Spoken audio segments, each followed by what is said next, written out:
అడగడానికి ఒక నాయకుడు కావాలి. ఆ నాయకుడు మీరే సార్.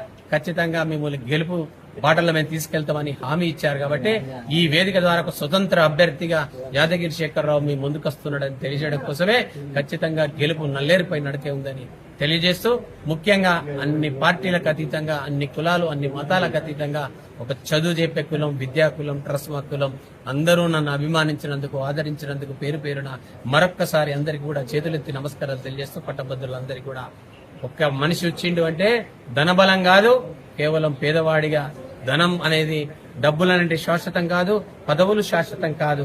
కేవలం మనం ఒక సేవ చేద్దాం యొక్క సేవా దృక్పథంలో ఉన్నటువంటి వచ్చినటువంటి వ్యక్తి యాదగిరి శేఖరరావు. సమస్య ఎక్కడైతుందో అక్కడ సమస్యకు నిలబడి కొట్లాడి ఆ సమస్యను సాల్వ్ అయ్యేంత వరకు కొట్లాడేటువంటి వ్యక్తి. కాబట్టి ఇలా పార్టీలకు అతీతంగా, డబ్బుకు అతీతంగా ఒక పేదవాడిగా మీ ముందుకు వస్తున్నాడు. సేవా తత్పర